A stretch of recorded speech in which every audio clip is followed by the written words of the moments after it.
warahmatullahi wabarakatuh. Apa kabar anak ibu yang soleh dan solehah? Mudah-mudahan kita dalam keadaan sehat dan mendapat perlindungan dari Allah Subhanahu wa Ta'ala. Amin, amin ya Rabbal 'Alamin. Hari ini, Ibu akan menyampaikan materi pendidikan agama Islam dengan tema Mengenal Allah dan Kitab-Kitabnya. Subtema Mengenal Kitab-Kitab Allah. Sebelum pelajaran kita mulai, alangkah baiknya kita membaca doa sebelum belajar. Bismillahirrahmanirrahim. Raditu billahi robba, wabil islami dina, wabi muhammadin nabiyya wa rasula. Rabbi zidni ilman warzuqni fahman. Amin. Adapun tujuan pembelajaran kita pada hari ini, 1. Menyimpulkan dalil tentang beriman kepada kitab-kitab Allah. Yang kedua, menafsirkan makna diturunkannya kitab-kitab suci melalui rasulnya.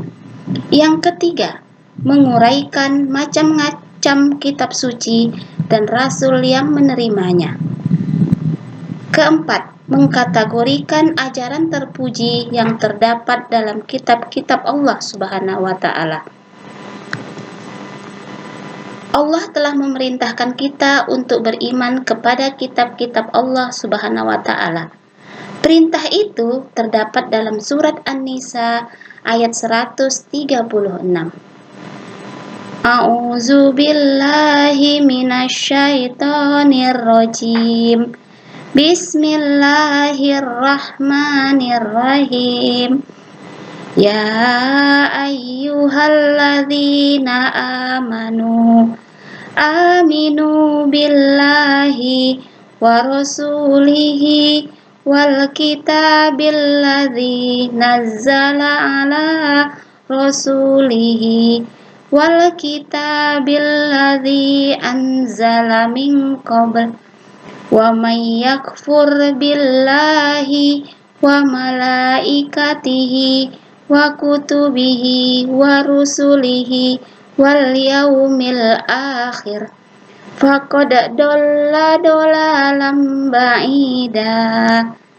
Yang artinya, wahai orang-orang yang beriman, tetaplah beriman kepada Allah dan rasul-rasulnya, serta kepada kitab Al-Quran yang diturunkan kepada rasulnya, serta kitab-kitab yang diturunkan sebelumnya. Barang siapa yang ingkar kepada Allah, kepada malaikat, kitab dan rasul, dan hari kemudian, maka sungguh orang itu telah tersesat sangat jauh. Dapat kita simpulkan dari surat An-Nisa ayat 136, Allah menyuruh manusia beriman kepada kitab Al-Quran dan kepada kitab-kitab yang diturunkan kepada para rasul sebelumnya. Jika tidak beriman kepada kitab-kitab itu, maka orang itu tergolong orang yang sesat. Kemudian anak ibu yang soleh dan solehah, makna diturunkannya kitab-kitab suci melalui rasul-rasulnya adalah meyakini bahwa Allah Subhanahu wa Ta'ala telah menurunkan kitab-kitabnya kepada para rasul melalui malaikat Jibril. Tujuan diturunkannya kitab-kitab tersebut untuk dijadikan pedoman hidup, menuntun dan mengatur cara kita bersikap, berperilaku, guna mencapai keselamatan dan kebahagiaan hidup di dunia dan di akhirat. Bagaimana cara kita beriman kepada kitab-kitab Allah?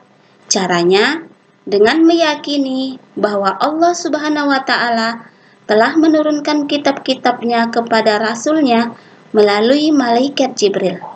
Kitab-kitab tersebut harus dijadikan pedoman hidup untuk mencapai keselamatan dan kebahagiaan hidup di dunia dan di akhirat. Anak-anak ibu yang soleh dan solehah. Nah, sekarang lanjut dengan materi nama-nama kitab suci dan rasul yang menerimanya. Yang pertama, kitab Taurat. Kitab Taurat diturunkan kepada Nabi Musa alaihissalam kurang lebih pada abad 12 sebelum Masehi di daerah Israel dan Mesir. Kitab Taurat menggunakan bahasa Ibrani. Yang kedua, kitab Zabur. Kitab Zabur diturunkan kepada Nabi Daud alaihissalam ketika beliau menduduki tahta sebagai raja Bani Israel pada abad 10 sebelum Masehi di tanah Kan'an. Zabur itu berbahasa Kipti. Yang ketiga, kitab Injil. Kitab Injil diturunkan kepada Nabi Isa alaihissalam pada sekitar abad 1 Masehi di daerah Yerusalem. Dalam bahasa Yunani, Injil berarti kabar, selamat, pelajaran yang baru, dan kabar gembira. Kitab Quran adalah diturunkan kepada Nabi Muhammad SAW. Pada abad ke-6 Masehi di Mekah, peristiwa turunnya ayat Al-Quran itu dikenal dengan Nuzul Quran. Terjadi pertama kali ketika Nabi Muhammad menyendiri di Gua Hira. Turunnya Al-Quran menandai awal diangkatnya Nabi Muhammad sebagai Rasulullah. Saat itu, Nabi Muhammad berusia 40 tahun. Adapun ajaran-ajaran terpuji yang terdapat dalam kitab-kitab Allah. Yang pertama, ajaran terpuji kepada Sang Pencipta Allah Subhanahu wa Ta'ala. Contohnya, melakukan ibadah sholat, berdoa kepada Allah dengan mengangkat kedua tangan. Yang kedua, ajaran terpuji kepada sesama manusia. Contohnya, saling bersalaman sesama teman, menolong teman yang sedang terjatuh. Yang ketiga, ajaran terpuji kepada hewan dan tumbuhan. Contohnya, memberi makan kepada hewan, sedang merawat tanaman yang ada di dalam pot rumah. Yang keempat, ajaran terpuji kepada diri sendiri. Contoh, memotong kuku, anak memakai baju dan rapi untuk berangkat ke sekolah. Demikianlah anak-anak ibu materi kita hari ini. Adapun kegiatan kita di rumah menjawab pertanyaan berikut ini. 1. Jelaskan pengertian iman kepada kitab-kitab Allah Subhanahu wa Ta'ala. 2. Bagaimana cara beriman kepada kitab-kitab Allah Subhanahu wa Ta'ala. Yang ketiga, sebutkan nama-nama kitab Allah dan penerimanya. Keempat, sebutkan ajaran terpuji yang terkandung dalam kitab-kitab Allah Subhanahu wa Ta'ala. Demikian saja untuk hari ini. Ibu akhiri dengan mengucapkan Waalaikumsalam warahmatullahi wabarakatuh.